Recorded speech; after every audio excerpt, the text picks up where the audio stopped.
नमस्कार दोस्तों, आपका अपने यूट्यूब चैनल एग्जाम अदा पर स्वागत है।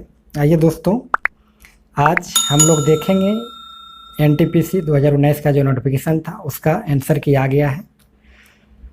जितने भी क्वेश्चन पीटी में आए थे उसका एक बाय एक क्वेश्चन करके जीके जीएस को हम लोग देखेंगे। सबसे पहले हम लोग देखते हैं, ये जो हमारे पास जो क्वेश्चन है ये पीटी 2021 का क्वेश्चन है।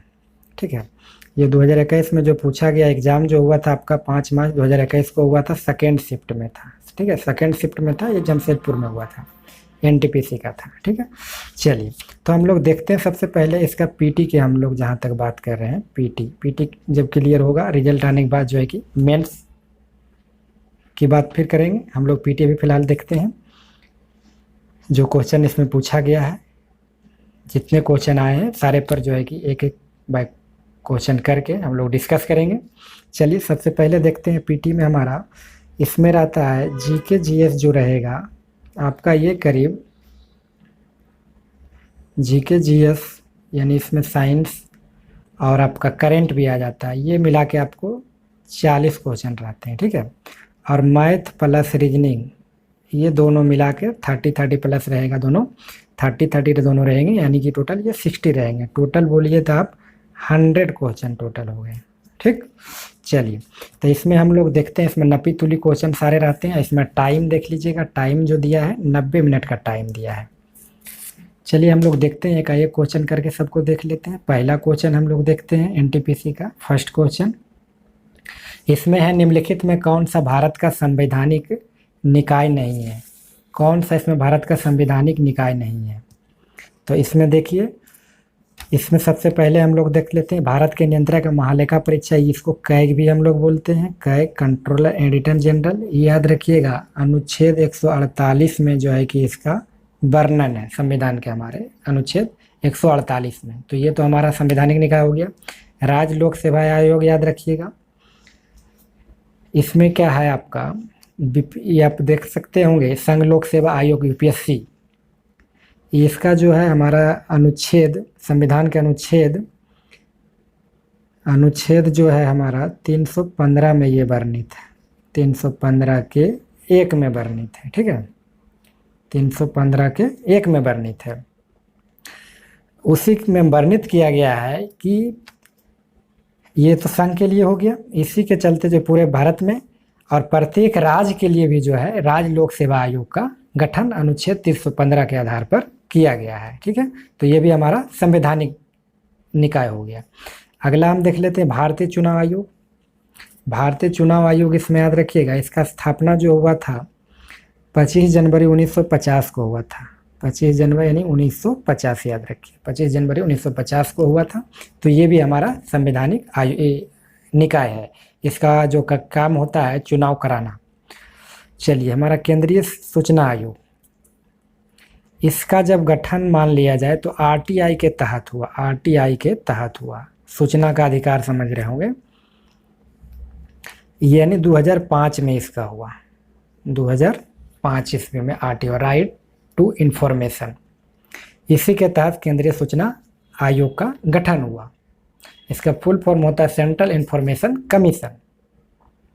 तो ये जो है हमारा संविधान का निकाय नहीं है, तो हमारा आंसर हो जाएगा केंद्रीय सूचना आयोग, ऑप्शन नंबर 4।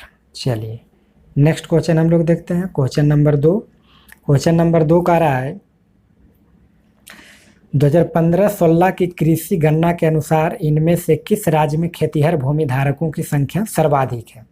तो हमारा आंसर जो है उत्तर प्रदेश हो जाएगा। उत्तर प्रदेश में खेतीहर भूमि धारक यानी ऑपरेशनल होल्डर, यानी जो जिसके नाम से खेती है, सबसे ज़्यादा जो याद रखिएगा उत्तर प्रदेश में कृषि गणना के अनुसार यहाँ का रहा है। ऐसे नहीं है, ऐसे में तो आपका एक नंबर में जो है सबसे ज़्यादा क्षेत्रफल में राजस्थान हो जाएगा।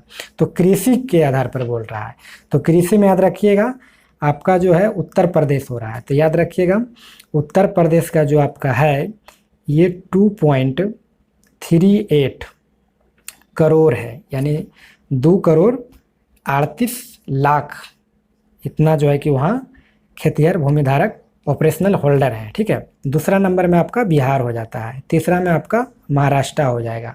बिहार में देखिएगा इसका करीब 1.64 जो है कि करोड़ आपका बिहार में जो है कि भूमि होल्डर है, ठीक है।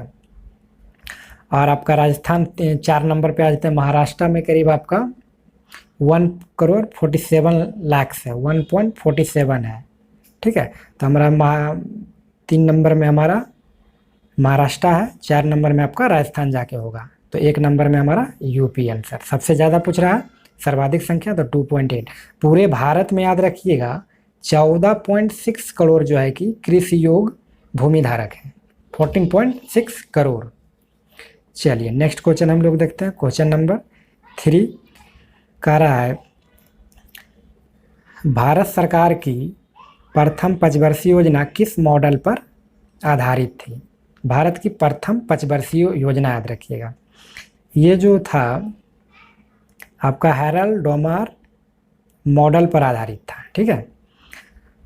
तो हम इसमें याद रखेंगे, इसका एक ट्रिक आपको दे देते हैं। HP2GD होता है, HP2GD होगा, यानी 1 2 और 3 मान लीजिए, इसको 4 है, इसको 5, यानी H से हो जाएगा हेराल्ड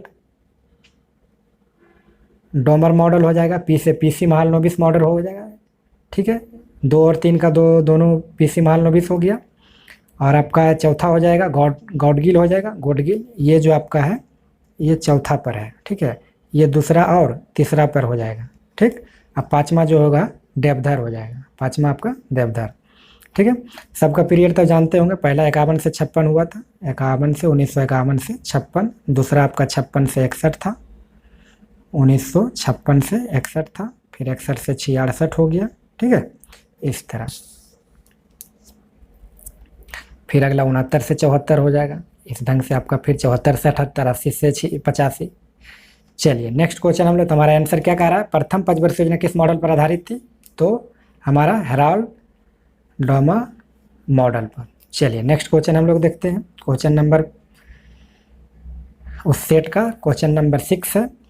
चलिए क्योटो प्रोटोकॉल इनमें से किस देश पर लागू नहीं है। क्योटो प्रोटोकॉल, इसमें याद रखिएगा आंसर हमारा USA हो जाएगा, इसके ऊपर लागू नहीं होता है, ठीक है।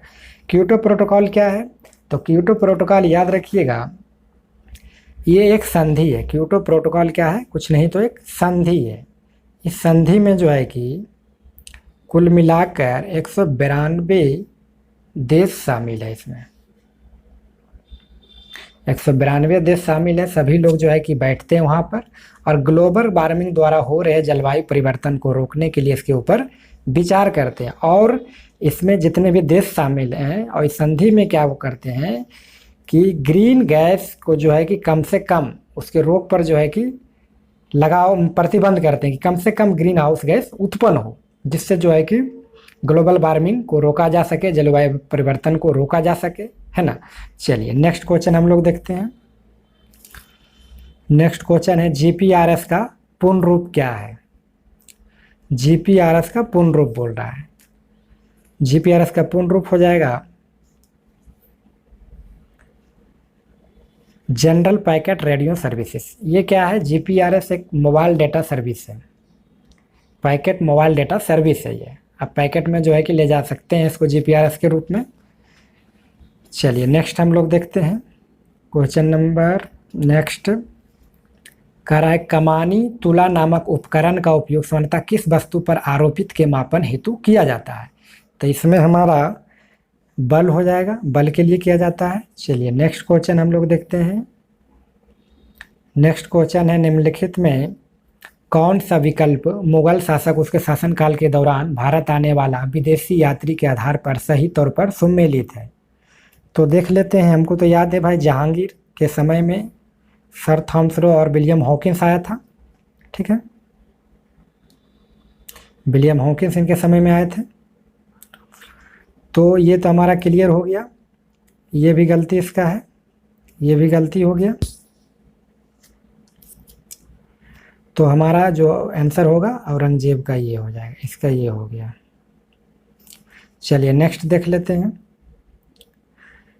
क्वेश्चन नंबर 17 है इसका। करा भारत में के इनमें से किस राज्य में यूरेनियम का सबसे बड़ा भंडार है, भंडार पूछ रहा है। उत्पादन जो भी हो रहा है सबसे ज़्यादा वो आपका झारखंड में हो रहा है, लेकिन भंडार के दृष्टि से बोल रहा है तो आपका आंध्र प्रदेश आंसर होगा। क्या आपका आंसर हो जाएगा? आंध्र प्रदेश, यानी 3 नंबर आंसर होगा।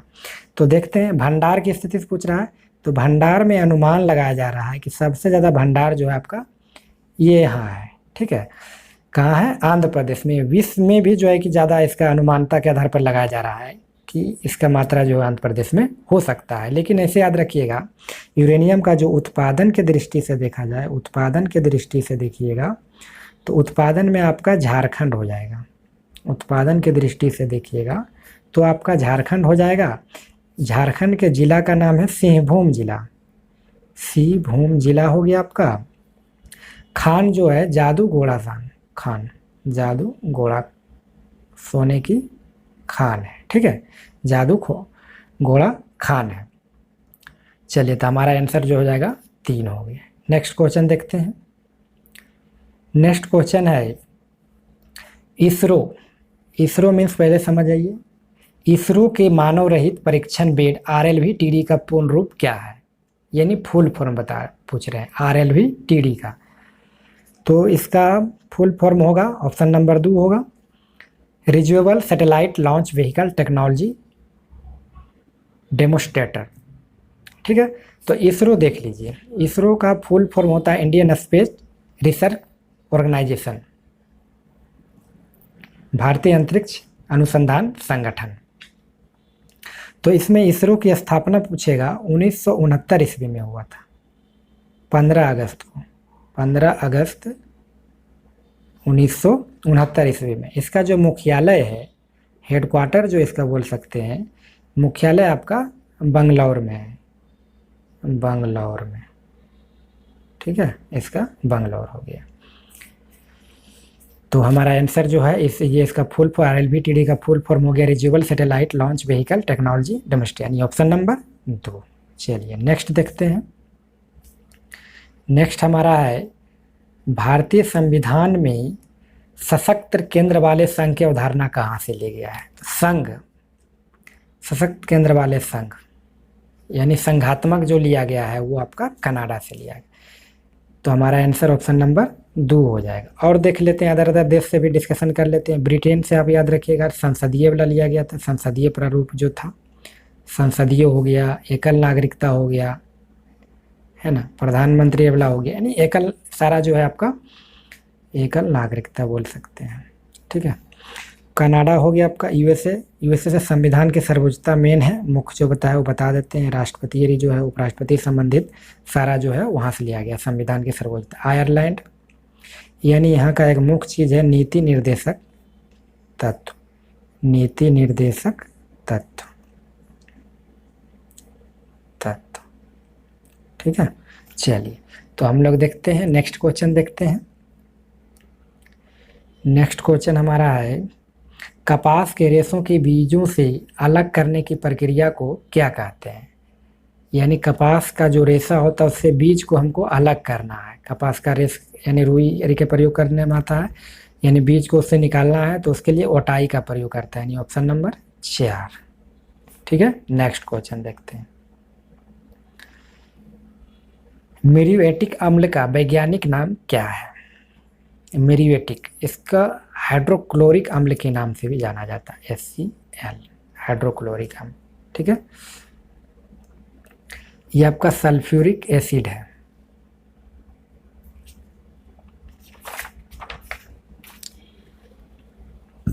इसको जो है सल्फ्यूरिक एसिड को हम आयल ऑफ विट्रॉल भी कहा जाता है, oil of vitriol.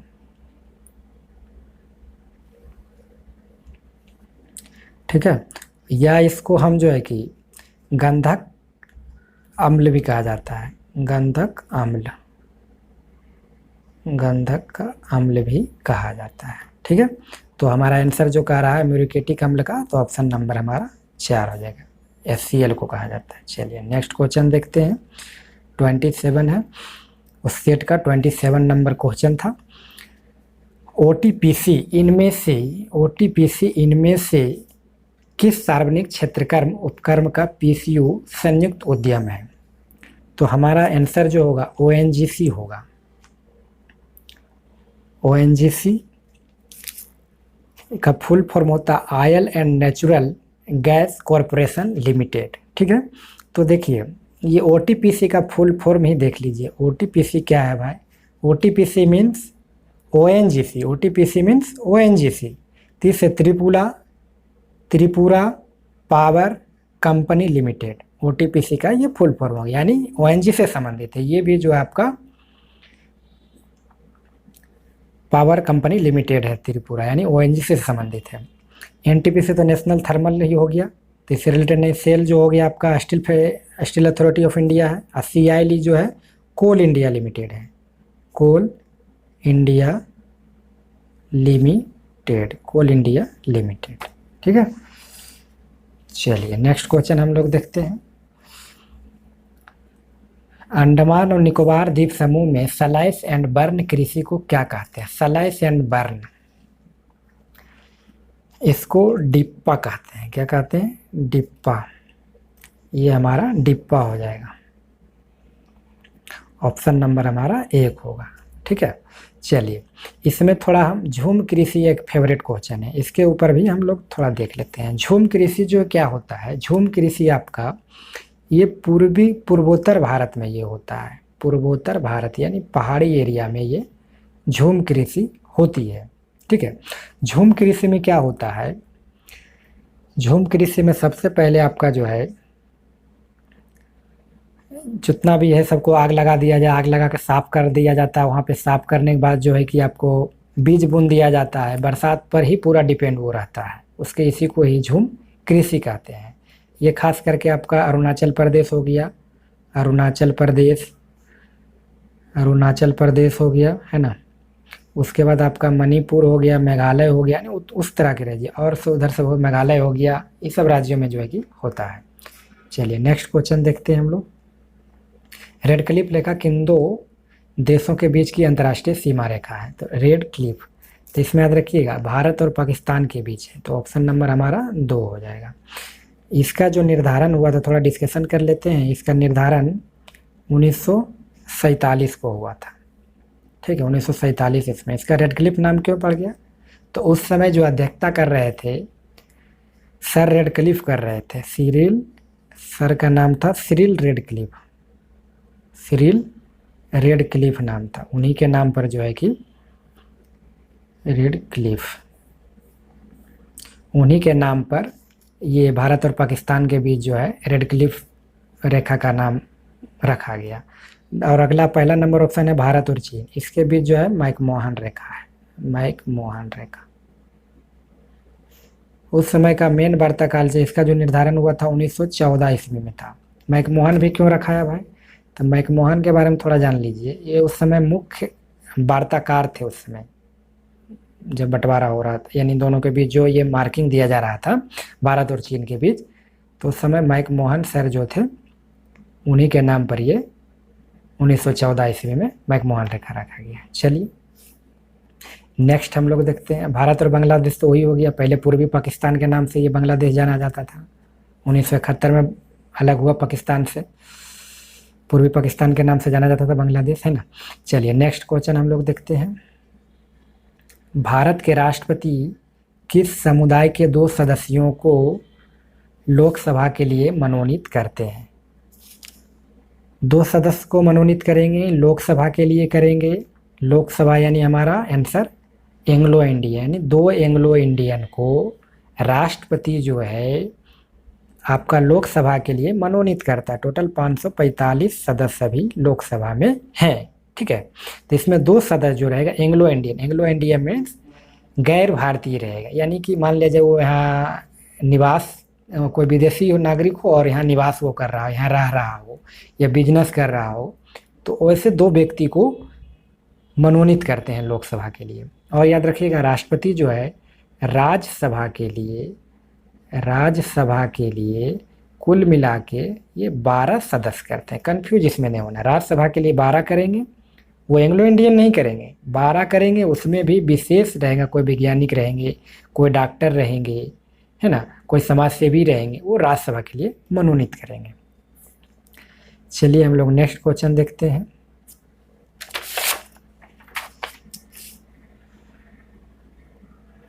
Next question है, अप्रैल 2019 में नाबार्ड में भारत के सरकार की हिस्सेदारी को बढ़ाकर कर दिया गया है। कितना कर दिया गया भाई?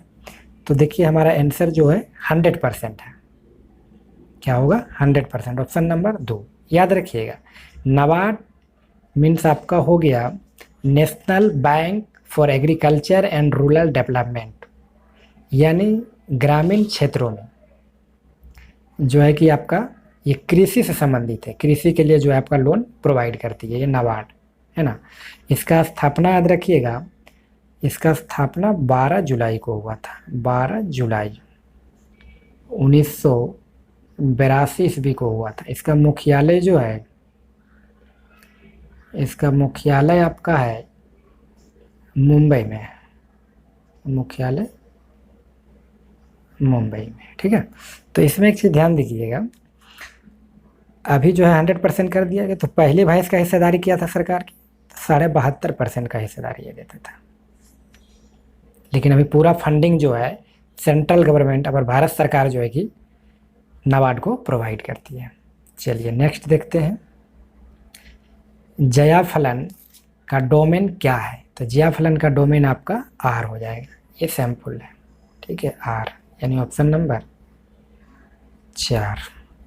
चलिए नेक्स्ट क्वेश्चन हम लोग देखते हैं, निम्नलिखित में किसे world wild life fund WWF, यानी इसका ये फुल फॉर्म है WWF का, इसका के लोगो में दर्शाए, कौन सा लोगो में दर्शाए? उसका लोगो देखिएगा तो विशालकाय पांडा रहेगा, नोट लाल पांडा रहेगा, रेड पांडा रहेगा, ये गैंट पांडा रहेगा, यानी विशालकाय पांडा रहेगा, ठीक है। तो उसका लोगो में ये है। देखिए ध्यान दीजिएगा कि हमारा WWF क्या है, ये एक NGO है, नॉन गवर्नमेंट ऑर्गेनाइजेशन है।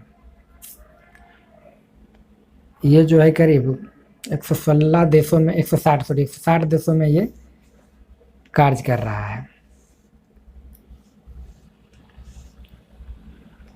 चलिए नेक्स्ट हम लोग देखते हैं, क्वेश्चन नंबर 36 है, ब्राह्म समाज है, ब्राह्म समाज के प्रधानाचार्य कौन थे?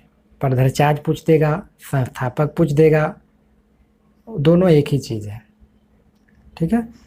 तो ये हमारा राजा राम मोहन राय थे, ऑप्शन नंबर 3 होगा। एक चीज़ इसमें थोड़ा ध्यान दीजिएगा, इसका स्थापना जो हुआ था ब्राह्म समाज के 1828 ईस्वी में हुआ था, 1828 ईस्वी में हुआ था, ठीक है, 1828 ईस्वी में। एक चीज़ और बता देता हूँ, थोड़ा स्वामी विवेकानंद है, तो इन्होंने रामकृष्ण मिशन की स्थापना किया, रामकृष्ण मिशन। शिकागो से लौटने के बाद 1857 ईस्वी में इन्होंने किए थे। डेट भी आपको जानना है तो 1 मई हो जाएगा, 1 मई 1897। तो इसमें याद रखिएगा रामकृष्ण मिशन क्यों भाई नाम इनका दिया गया? तो इनके गुरु थे ये रामकृष्ण परमहंस जी जो थे, इनके गुरु थे, इनके गुरु थे, उन्हीं के नाम पर रामकृष्ण मिशन की स्थापना जो है कि 1 मई 1897 ईस्वी को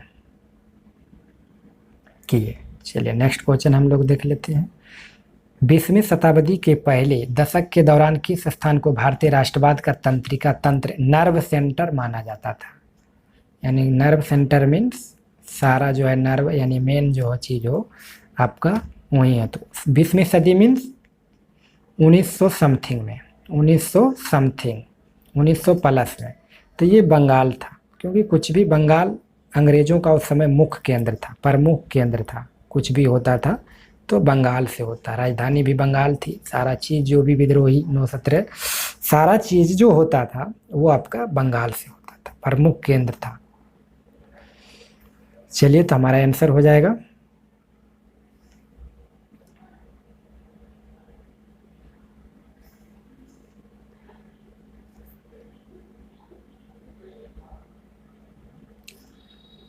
तो इसका आंसर आपका हो जाएगा 4। चलिए नेक्स्ट हम लोग देख लेते हैं, राष्ट्रीय इलेक्ट्रॉनिक नीति 2019 का लक्ष्य एक SPF का निर्माण करना है। SPF का पूर्ण रूप है, SPF का पूर्ण रूप होगा सॉवरेन पेटेंट फंड, एक फंड दे तैयार करना है, सॉवरेन पेटेंट फंड। चलिए नेक्स्ट हम लोग देखते हैं 44, निम्नलिखित कोशिकाओं में किसे कोशिका की आत्मघाती थैली कहा जाता है। तो इसमें पढ़े होंगे, ये बायोलॉजी का क्वेश्चन है, लाइसोसोम। इसे कोशिका की आत्म हथिया भी कहते हैं, सुसाइड बैग इसको कहते हैं। बैग रहता है, वो फटने के बाद जो है कि ये आत्मघाती बन सक जाता है, यानी आत्महत्या कर लेता है। तो लाइसोसोम जो है याद रखिएगा, इसका खोज जो थे डी डूबे किए थे, डी डूबे किए थे 1958 ईस्वी में किए थे। ठीक है, एक चीज़ याद रखिए, आपका माइटोकॉन्ड्रिया, इसके ऊपर भी क्वेश्चन आता है। इसका कोशिका का जो है कि पावर हाउस कहा जाता है, पावर हाउस कहा जाता है, यानी शक्ति गिरी कहा जाता है। ठीक है, तो हमारा आंसर जो है 1 नंबर आत्मघातिया पूछ देगा तो आपका ऑप्शन नंबर 1 हो जाएगा। चलिए नेक्स्ट हम लोग देख लेते हैं 45, संचार नेटवर्कों में अंतर्राष्ट्रीय कनेक्टिविटी की सुविधा प्रदान करने के लिए अंतर्राष्ट्रीय ITU की स्थापना कब हुआ। इस ITU की स्थापना जो होगा 1865 ईस्वी में, यानी इसका फुल फॉर्म है अंतर्राष्ट्रीय दूरसंचार संघ, इंटरनेशनल टूरिस्ट यूनियन। तो 1865 ईस्वी में। चलिए नेक्स्ट देख लेते हैं, जलवायु परिवर्तन के मुद्दे पर वार्ता करने के लिए किस देश ने दुनिया की पहली अंडर वाटर कैबिनेट बैठक का आयोजन किया। तो इसमें याद रखिएगा हमारा आंसर जो हो जाएगा मालदीव होगा। पहली बार किया, अंडर वाटर माने सी के अंदर, समुद्र के अंदर में जाके किया ये बैठक, वो मालदीव था। वहाँ का जो प्रेसिडेंट था, जो राष्ट्रपति जो था जी, आपका राष्ट्रपति जो था वहाँ का, वो आपका मोहम्मद नशीद था, मोहम्मद नशीद। वो भाई समुद्र में जाके क्या चीज़ पे चर्चा कर रहा था, तो वो जलवायु परिवर्तन को लेकर जो है कि चर्चा कर रहा था। ठीक है, क्लाइमेट चेंज के ऊपर वो चर्चा कर रहा, तो वो हमारा आंसर मालदीव। थोड़ा यूनिक है ये, है ना, पहली बार जो है कि कैबिनेट का जो बैठक हुआ आपका जो है कि समुद्र में जाके किया बैठक, तो वो मालदीव देश हो जाएगा, यानी ऑप्शन नंबर हमारा 2। चलिए नेक्स्ट क्वेश्चन, निम्नलिखित में से किसने सबसे पहले आज़ाद हिंद फौज का गठन की परिकल्पना की। तो याद रखिएगा सीधा सिंपल आता है तो क्वेश्चन लोग रास बिहारी बोस को ही मारते हैं। तो एक चीज़ इसमें याद रखिएगा, हमारा आंसर जो होगा मोहन सिंह होगा, कैप्टन मोहन सिंह। यानी आज़ाद गठन पूछ रहा है, कल्पना यानी किसके दिमाग की उपज है, तो कैप्टन मोहन सिंह है। ठीक है, लेकिन आपका पूछ देगा स्थापना पूछ देगा, तो आपका जो है कि स्थापना या गठन बोल देगा, गठन मानिए गठन बोल देगा सर आपको, तो गठन में जो है आप क्या कीजिएगा, रास बिहारी बोस को मारिएगा। तो ये जो आपका गठन इसका हुआ था 1943 ईस्वी को हुआ था, 1943 को, 1943 ईस्वी को। ठीक है, इंडियन नेशनल आर्मी के रूप में, इंडियन नेशनल आर्मी के रूप में। अब एक चीज़ सुभाष सर का बात है, तो इनका याद रखिएगा आज़ाद हिंद सरकार हो जाएगा, आज़ाद हिंद सरकार वाला आ जाएगा आपके पास क्वेश्चन, तो सुभाष सर का मार दीजिए, सुभाष चंद्र बोस, सुभाष है तो सरकार। चलिए भाई लाला हरदयाल दिया गया है, तो लाला हरदयाल भी जो है गदर पार्टी की स्थापना किए थे, गदर पार्टी 1913 में। चलिए नेक्स्ट देख लेते हैं, दीनदयाल उपाध्याय ग्रामीण कौशल योजना के अंतर्गत आती है। तो इसमें राष्ट्रीय ग्रामीण आजीविका मिशन हो जाएगा, ऑप्शन नंबर 1 हो जाएगा। इसका उद्देश्य है, सरकार का उद्देश्य बनाया गया है कि जो भी ग्रामीण इलाके में लोग हैं उनको जो है कि मुख्य धारा से उनको जोड़ना है, आजीविका मिशन को लेकर के, राष्ट्रीय ग्रामीण आजीविका मिशन के तहत। ये ग्रामीण विकास मंत्रालय के द्वारा दिया गया है।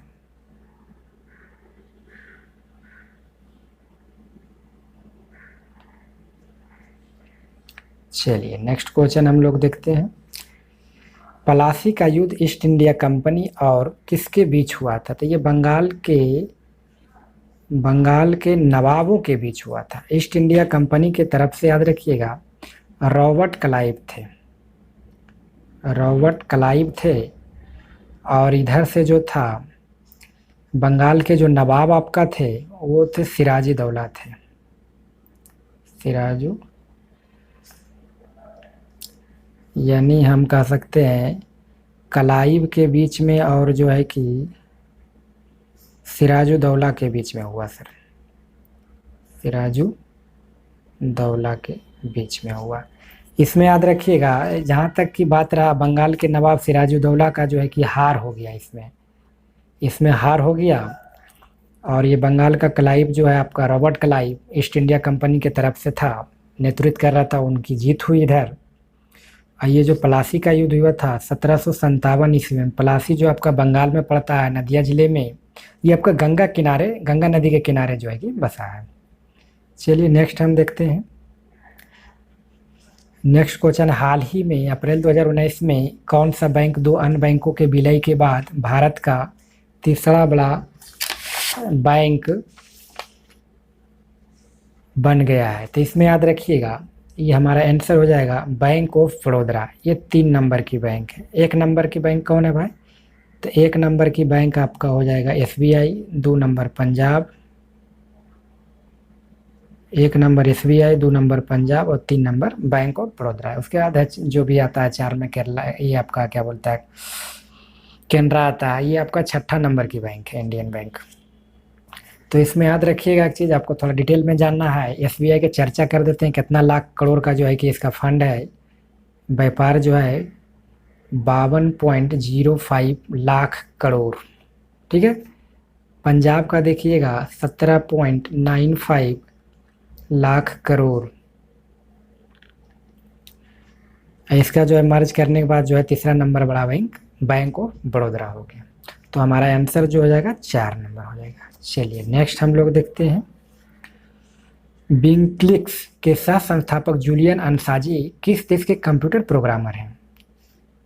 तो इसमें ध्यान दीजिएगा, ये ऑस्ट्रेलिया के कंप्यूटर प्रोग्राम। विंक्लिक्स क्या है? एक वेबसाइट है जी, एक वेबसाइट है। ये याद रखिए, विंक्लिक्स वेबसाइट। इसके संस्थापक भी पूछते हैं तो जूलियन अनसाजे हैं, पढ़े होंगे, ठीक है। वो चीज़ यहाँ दिया गया है। तो ये एक वेबसाइट है। ये वेबसाइट किस लिए इतना फेमस है? ये जो है आपका 2006 से काम कर रही है, 2006 से ये प्रकाशित कर रही है विंक्लिक्स। इसका जो है मुख्य रूप से सरकारी कोई संस्था, कोई कंपनी, कोई धर्म का संबंधित जो भी हो, उसका जो है कोई पोस्ट को वायरल, संवेदनशील तत्व को जो है कि वायरल करने में विंक्लिक्स का महत्वपूर्ण भूमिका होती है, इसलिए ये फेमस है। लेकिन जो भी व्यक्ति प्रोवाइड करता है कंटेंटमेंट इसका, उसको जो है कि गुप्त रखा जाता है। चलिए नेक्स्ट हम लोग देखते हैं। 1 अप्रैल 2009 को भारत के ध्रुवीय उपग्रह प्रेक्षण यान PSLV, polar satellite launch vehicle 645 ने का सफल परीक्षण किया। किसका किया भाई? 2019 का। ये करंट अफेयर का क्वेश्चन है, करंट अफेयर का क्वेश्चन है।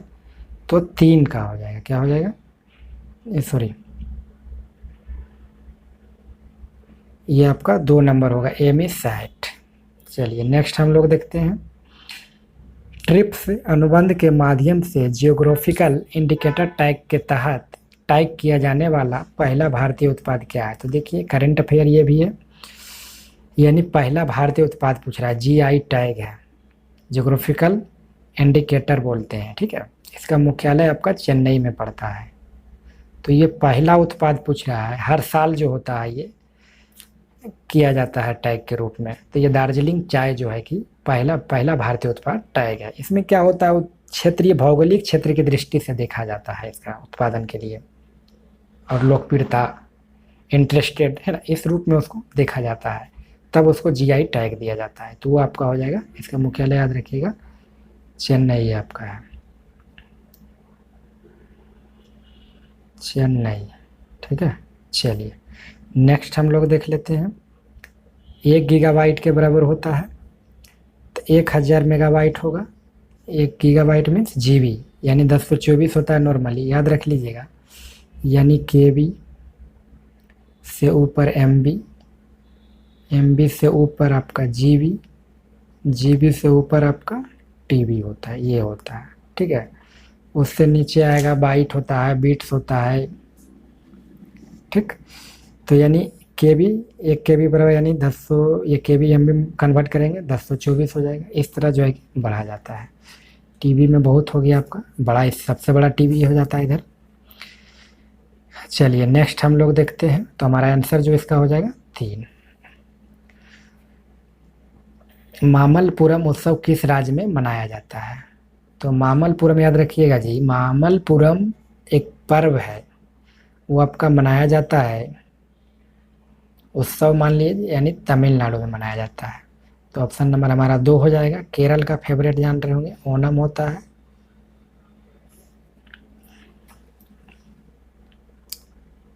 चलिए नेक्स्ट क्वेश्चन देखते हैं। ट्रैकिया मानव शरीर के किस अंग को भाग है? तो ये श्वसन तंत्र का हो, ट्रैकिया है, तो 4 हो जाएगा आंसर। चलिए नेक्स्ट हम लोग देखते हैं 2019 के लोकसभा चुनाव के दौरान भारत के मुख्य चुनाव आयुक्त कौन थे? तो सुनील अरोड़ा थे, यानी 2018 से लेकर के 21 तक थे, ठीक है, सुनील अरोड़ा। तो ऑप्शन नंबर हमारा 3 हो जाएगा। नसीम जैदी उनसे पहले थे, और अभी वर्तमान में जो है एस चंद्रा है। कौन है वर्तमान में? वर्तमान वाला बोल देगा आपका तो एस चंद्रा हो जाएगा, एस चंद्रा, ठीक है। ये 2021 को पद ग्रहण किए हैं। चलिए नेक्स्ट देख लेते हैं। CDMA का पूर्ण रूप क्या है? CDMA, तो ये 4 नंबर आंसर हो जाएगा। 4 नंबर आंसर हो जाएगा कोड डिविजनल मल्टीपल एक्सेस, यानी 4। ये नेक्स्ट देख लेते हैं। क्रिकेट में गेंदबाजी की चाइना मैन शैली, चाइना मैन शब्द का प्रयोग किया जाता है, बहुत शब्द प्रयोग किया जाता है। China man, googly, silly point, cover, इस ढंग का बहुत ढंग का प्रयोग होता है। चाइना मैन शैली है। चाइना मैन नाम से जो है क्रिकेट से संबंधित है, ठीक है, क्रिकेट से संबंधित है, ये क्वेश्चन आता है। तो आप याद रखिएगा, कह रहा है किससे संबंधित है, तो ये कह रहा है चीनी मूल के एक वेस्ट इंडीज गेंदबाज के नाम पर ये चाइना मैन रखा गया है। तो हमारा ऑप्शन नंबर 2 हो जाएगा। चलिए नेक्स्ट क्वेश्चन हम लोग देखते हैं। तेलंगाना भारत का केम्मा राज्य बना, यानी केम्मा राज्य है, यानी 29वां राज्य है तेलंगाना, 29। ये बना था 2 जून 2014, ये सेट के अनुसार मैं बता रहा हूँ, ठीक है। उस समय 29 राज्य थे, सेट का ये क्वेश्चन है। तो अभी वर्तमान में जो है भारत में 28 राज्य हैं, स्टेट 28 हैं, और आपका यूनियन टेरिटरी जो है ये टोटल 9 है, क्योंकि जम्मू कश्मीर जो था 370 हटने के बाद अब वहाँ जो है कि जम्मू और लद्दाख दोनों को यूनियन टेरिटरी में कन्वर्ट कर दिया गया। तो कुल मिला के अभी 28 राज्य हैं। 28वां राज्य आपका बोल देगा, 28वां बोल देगा तो आपका झारखंड, ये 2000 ईस्वी में बना था झारखंड, 15 नवंबर 2000 ईस्वी को, ये 2000 ईस्वी को हुआ था, ठीक है। 27वां आपका बोल देगा 26, 27, यानी 3 स्टेट उस समय हुआ था, छत्तीसगढ़, उत्तराखंड और झारखंड, 2000 ईस्वी में। चलिए सर नेक्स्ट क्वेश्चन देखते हैं। इनमें से किसे प्रसिद्ध कोणार्क सूर्य मंदिर की स्थापना का श्रेय दिया जाता है? तो इसमें हमारा आंसर हो जाएगा 3 नंबर हो जाएगा राजा नरसिंह देव प्रथम। इन्होंने कोणार्क जो है कि उड़ीसा में पड़ता है, वहाँ का सूर्य मंदिर का जो है कि स्थापना नरसिंह देव प्रथम ने किए थे। चलिए बस कुल मिला के जो है कि आपका 40 क्वेश्चन जो है कि एंड हो गया।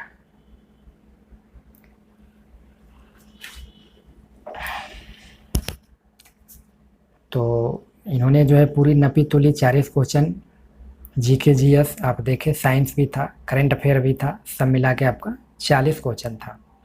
इसी तरह जो है इसके बाद आपका मेंस का एग्ज़ाम होगा। मेंस में आपका 120 क्वेश्चन रहेंगे।